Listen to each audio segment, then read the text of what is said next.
me leva pra casa. Eu quero voltar, pois longe de ti não é o meu lugar. Eu corro depressa pra te encontrar, pois longe de ti não é o meu lugar.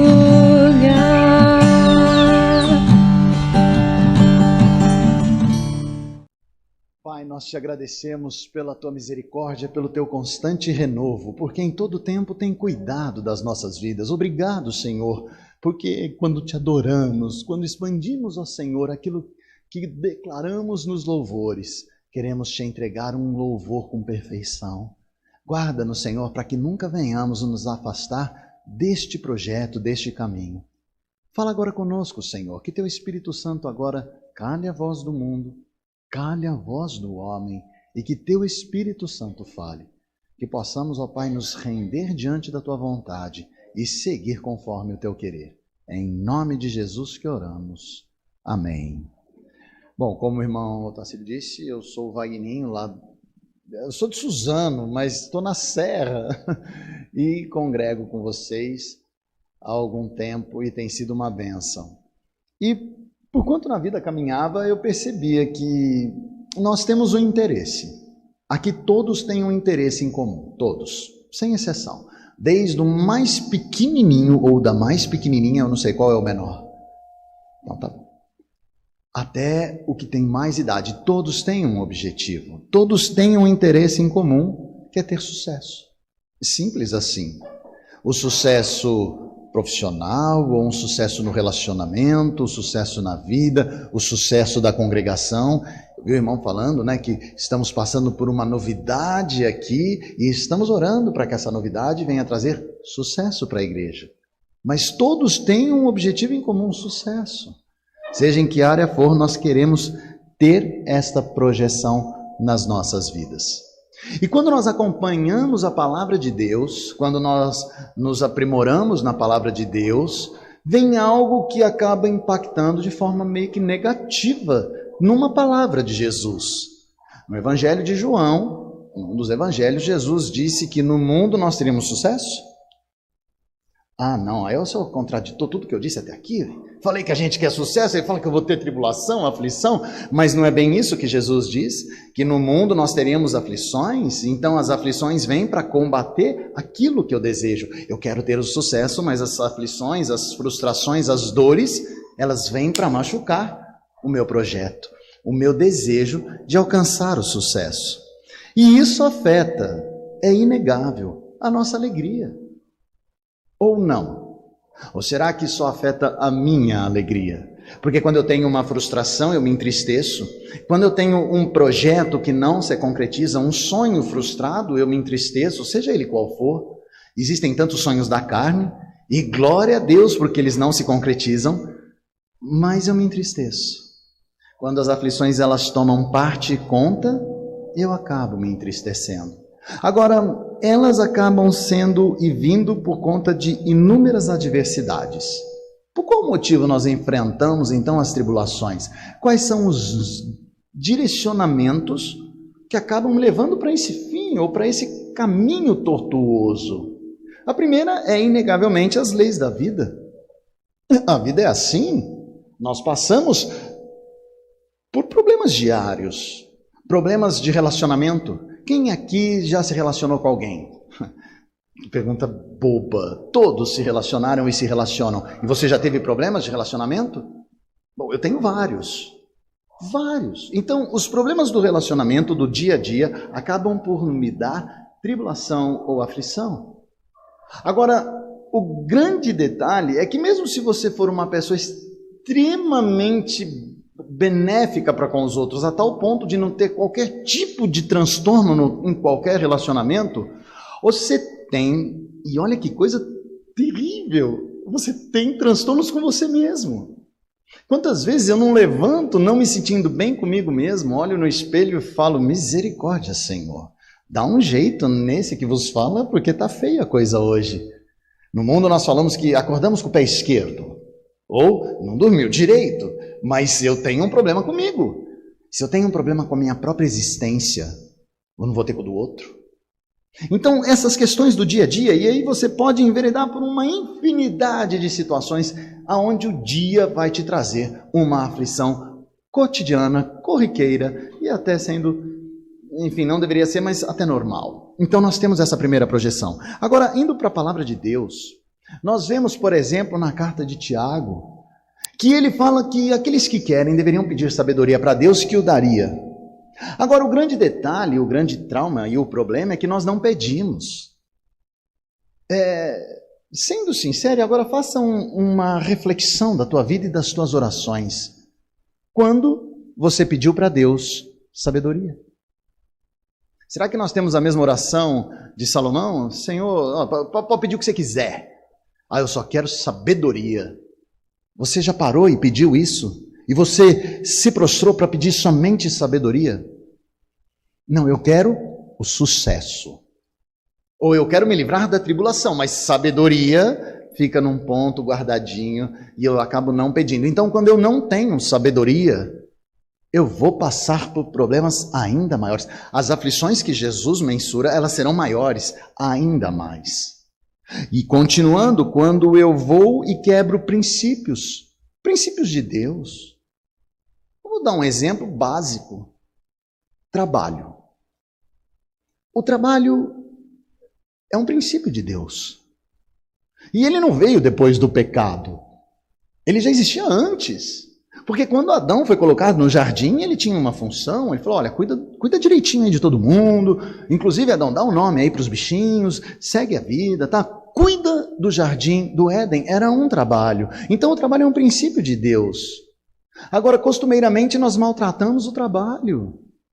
Eu acho interessante, aprendi isso alguns anos atrás, anos não, dias, porque eu sou novo, mas enfim, quando você fala ou mensura, está chegando o final de semana, tipo assim, o final de semana tira o peso do trabalho. Mas espera aí, o trabalho é peso? O trabalho é princípio? O trabalho é bênção do Senhor? Mas nós costumeiramente falamos que o trabalho é peso, princípio de Deus. E eu não deveria caminhar assim, mas acabo fazendo. E quando você enfrenta alguma injustiça, alguma maldade, alguém já fez maldade para você? Eu sou a maior vítima de todos os tempos, né? Falaram aqui que a igreja é chorona, qual o problema de quem é chorão? Eu sou a maior vítima de todas. Todas as coisas que acontecem para comigo, eu sou vítima. É verdade, o povo me persegue. Agora, a palavra de Deus fala que eu não deveria me render para o mal, mas pelo contrário, eu deveria vencer o mal com o bem.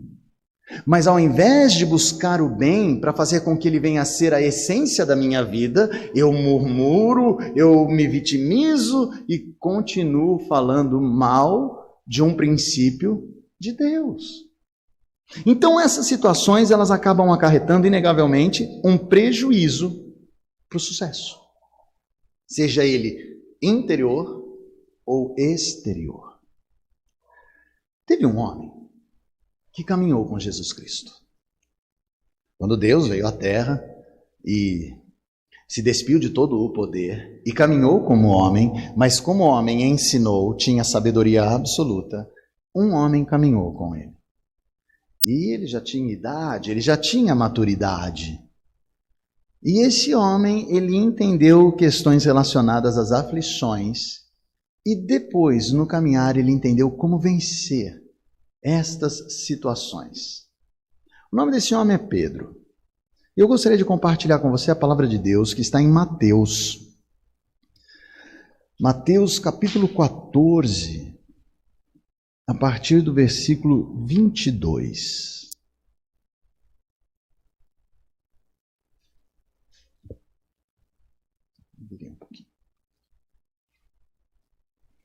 Mateus 14, 22.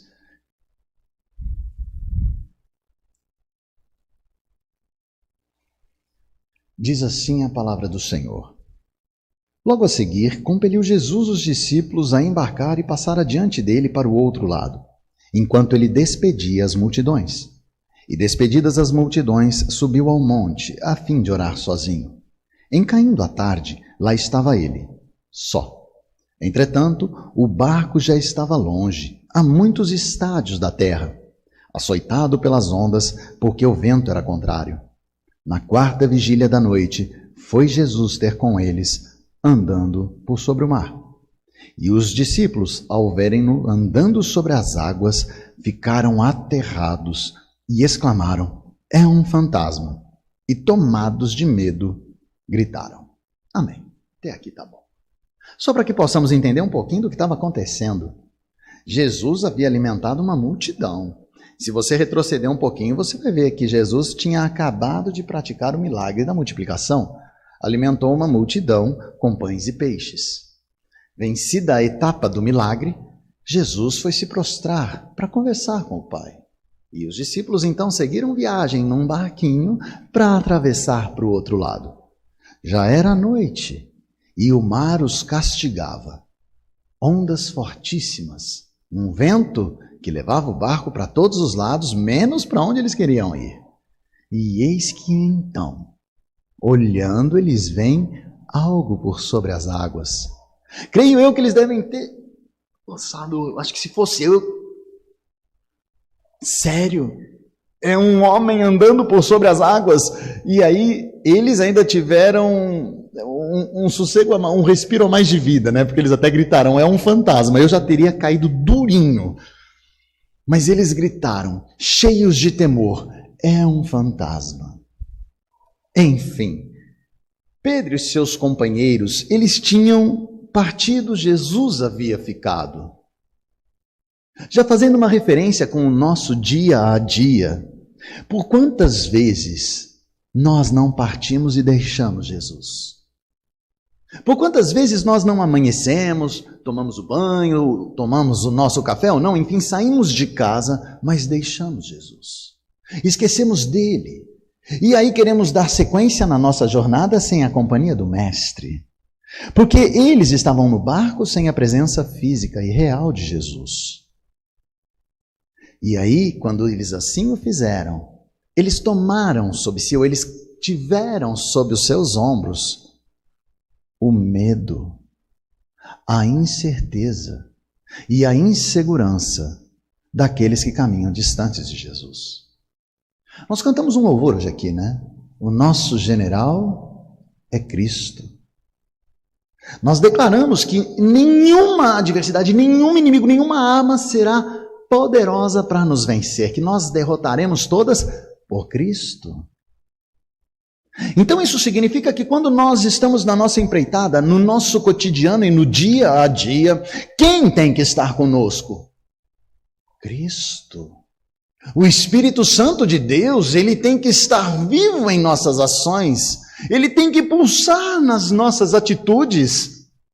Mas por quantas e quantas vezes, na corrida do dia, eu deixei Jesus? Deixar Jesus, só para ser mais claro, significa deixar a palavra de Deus, significa não viver o que está escrito na palavra de Deus, significa esquecer quais foram os direcionamentos que ele me deu. Isso significa deixar Jesus. Agora, de onde eu tirei que eles deixaram, literalmente falando, Jesus? Porque quando as fortes chuvas vieram, ou aquela forte chuva os pegou, o medo deles foi tão forte, tão intenso, que eles não reconheciam a voz de Jesus. E eles se aterrorizaram quando Jesus veio ao seu encontro. E não é assim conosco. Pelo menos comigo, talvez com você não, mas comigo, sendo muito sincero, às vezes é isso que acontece. Mas enfim, eles continuaram. E é interessante como Pedro, e a pessoa da qual eu queria falar é Pedro. Pedro, um pescador, que tudo indica, um homem experiente no mar, porque ganhava o seu sustento do mar. Ele estava no meio daqueles que estavam no barco, E ele foi um dos que se aterrorizou. Mas num determinado momento, enfim, quando Jesus se apresenta, que está a partir do versículo 27, diz assim a palavra: Mas Jesus imediatamente lhes disse: Tende bom ânimo, sou eu, não temais.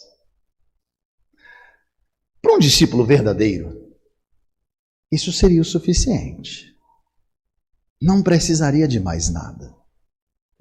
Porém, Pedro quis ir além e, sendo sincero, foi muito corajoso. Porque Pedro então questiona e coloca à prova a identidade daquele que vinha. Se você acompanhar a leitura, é mais ou menos assim. Pedro então diz: Se és tu, me faça ter contigo, me faça andar por sobre as águas.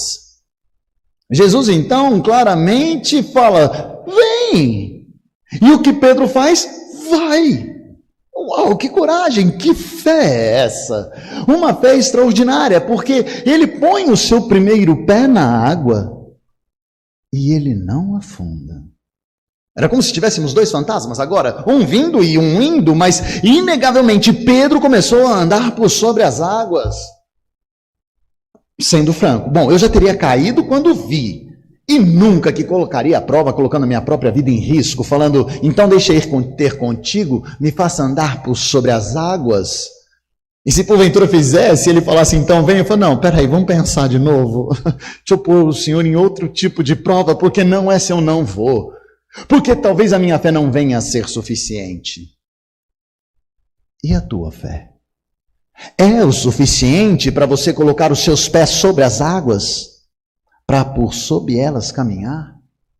Você teria essa coragem para se encontrar com Jesus, abdicando de toda a sua segurança, de todo o seu critério objetivo e lançando a tua vida total e integralmente nas mãos do Senhor? Porque Pedro teve essa coragem. E Pedro seguiu. Pedro, então, até ali foi um homem de coragem e fé. E olha, para ter fé, né? O irmão Tassilo falou que o mundo está corriqueiramente falando mal do viés da igreja, do viés de Deus, e é isso mesmo. Ou não? Pelo menos é o que eu enxergo. O mundo categoricamente fala mal da palavra de Deus quando fala. O mundo fala mal da família. O mundo fala mal da igreja, o mundo fala mal daqueles que seguem a Jesus Cristo. Então, o ter fé pede algo a mais. A manutenção desta fé. O permanecer neste caminho. O ter um objetivo claro de querer seguir com Cristo. Porque quando Pedro pisou na água, demonstrando fé, ele tinha agora que vencer a próxima etapa, que era manter o seu objetivo em Cristo. Ele tinha que manter os olhos dele em Cristo, ele não podia afastar a firme fé que ele tinha naquele que falou para ele: vem. Mas o que Pedro fez quando percebeu que do lado dele existia o mundo, ou fortes ondas e um vento, o que Pedro fez? O olhar dele se desviou. Ele já não mais olhou para Jesus e ele começou a olhar para o mar, para as ondas, para o vento. E se você acompanhar na leitura, você vai ver que Pedro então começa a afundar. Ele começa então a naufragar, a ser então submerso. As ondas fizeram com que o objetivo de Pedro, o foco de Pedro, viesse a se perder. Pedro agora já não era mais um homem que andava por sobre as águas. A fé dele vacilou. A projeção de Pedro já não era a mesma. Aquele homem já não tinha aquela fé. E agora ele via que o mar era mais forte do que a vontade de seguir com Cristo. E Pedro começa a afundar. E na tua vida?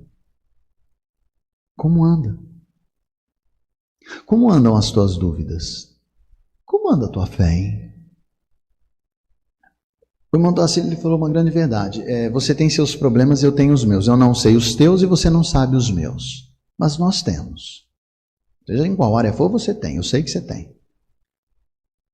Onde você tem mantido a tua fé e o teu objetivo? São nas fortes ondas? Nos ventos? No mar? Ou em Deus? Aonde você tem aplainado a tua firme vontade de seguir adiante? Aonde você tem colocado a tua fé? Quem de verdade é o rei do teu coração? Quem de verdade é o teu general? Porque olha só, ter um general aqui agora é fácil. Porque todo mundo bateu palma cantando junto, aí é tranquilinho. Né? Levantar as mãos aqui e glorificar esse Deus maravilhoso é tranquilo. Porque todos fizeram a mesma coisa. Mas e quando os problemas te maltratarem lá fora? Porque é lá fora que está o mar, é lá fora que as ondas vão bater, é lá fora que você vai ter que pôr o pé sobre as águas e andar por elas. Aonde vai estar o teu objetivo? Na tua capacidade? Você é capaz de vencer aquilo e por tua força, vontade e pelo teu próprio eu você vai vencer? É isso? Ou não? Você é mais humilde, você acha que não é você, mas é a medicina, ou o dinheiro, ou a tua profissão, ou seja lá o que for.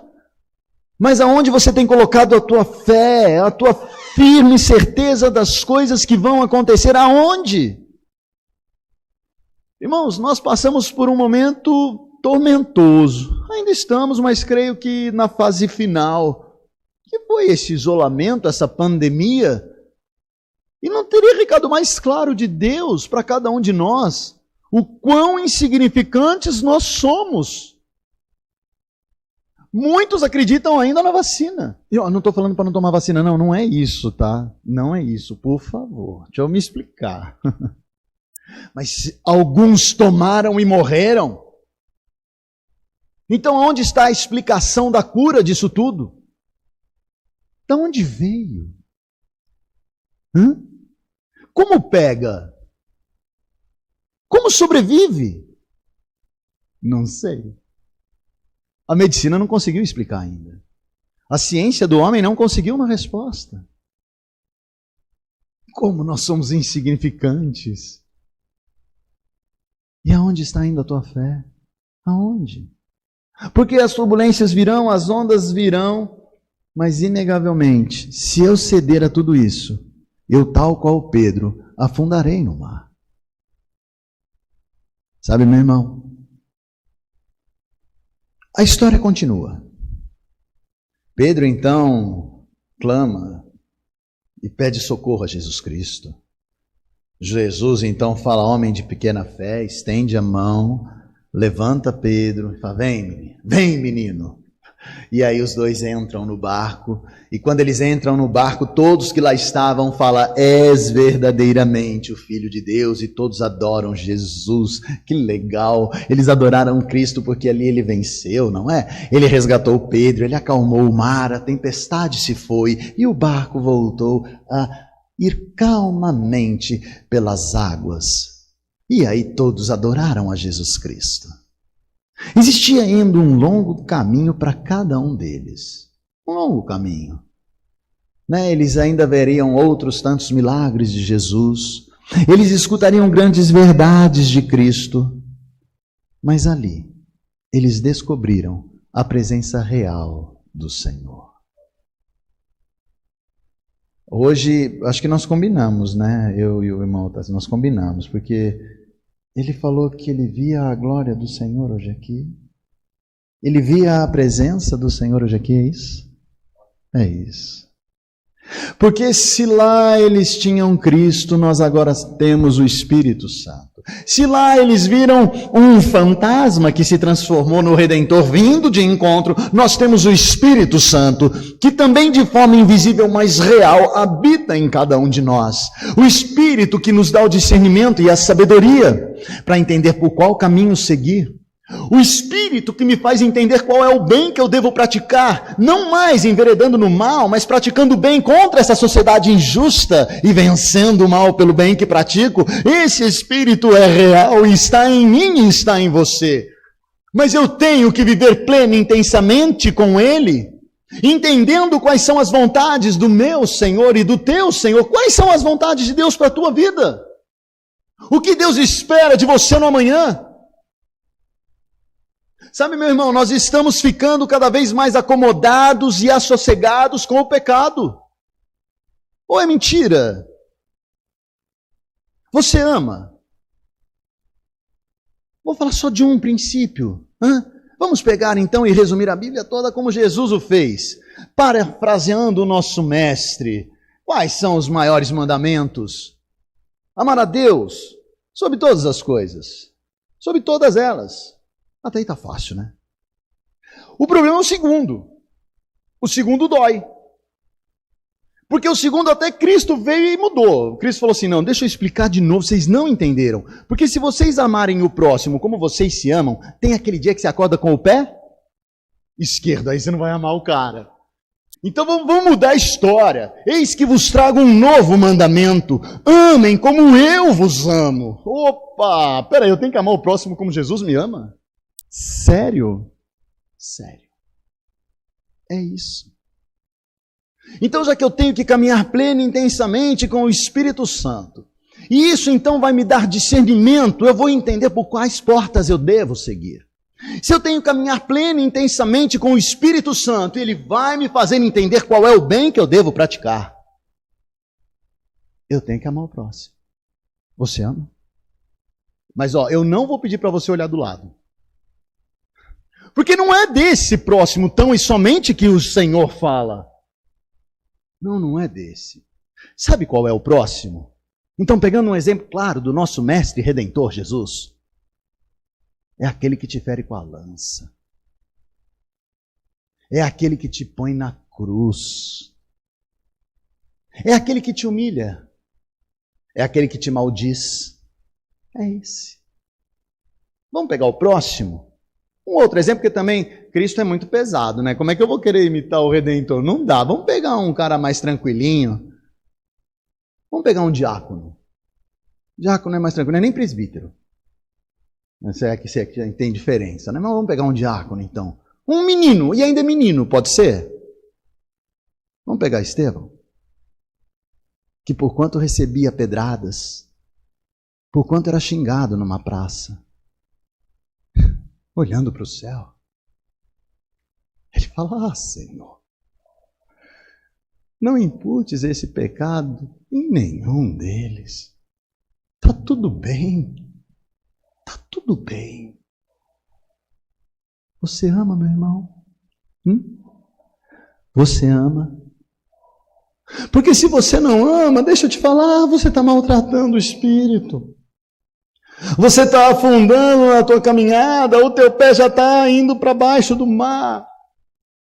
Porque você não está sendo, na verdade, um verdadeiro discípulo de Cristo. Você está sendo como Pedro, que pede uma prova, mas depois do primeiro passo começa a afundar. Como você tem caminhado, hein? Como? Mas duro isso, né? Nós só falamos aqui de provação, tribulação, sonhos frustrados, projetos não cumpridos. Uau! Mas caminhar com Deus é muito mais do que tudo isso, viu? Caminhar com Deus é ser vitorioso. Porque a palavra diz que vão cair tantos de um lado e tantos de outro, e eu não serei atingido. Porque a palavra de Deus fala que, ainda que eu ande pelo vale tormentoso da dor e da morte, presta atenção, hein?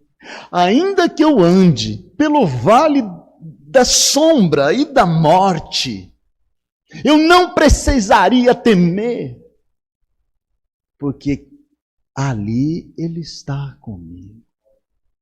Então caminhar com este Deus maravilhoso é saber que mesmo se para a fornalha eu for, está tudo bem, porque Ele é o meu Redentor. É saber que se mesmo eu tiver uma cruz pesada para carregar, dentro das minhas compreensões, está tudo bem, porque Ele está comigo. É saber que em todo tempo o Senhor, Ele é comigo e Ele é contigo. Oh, isso não é um motivo de agradecimento? Eu escutava ontem ou anteontem, eu já não me lembro, um louvor que falava assim, o ministro, ele cantava e ele dizia que o Criador de todas as coisas é meu amigo. Só que eu mudei esse louvor. O Criador de todas as coisas me chama de filho. Ele é mais do que meu amigo.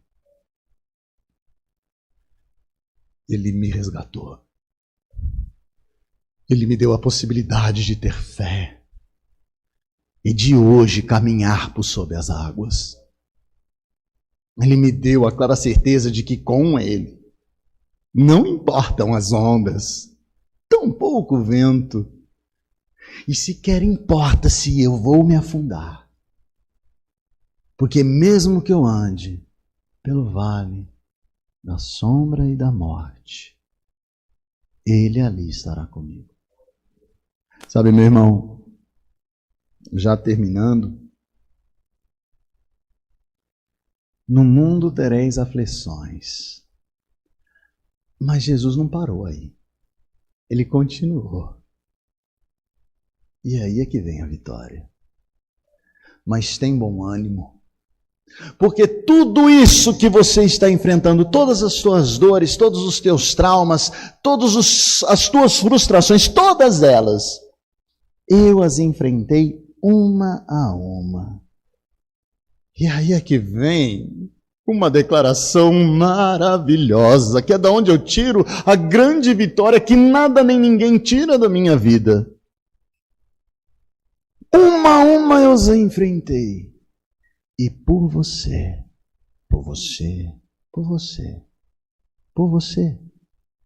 eu as venci. Oh, meu irmão, Cristo venceu. Cristo venceu a morte, Cristo venceu a dor, Cristo venceu o pecado.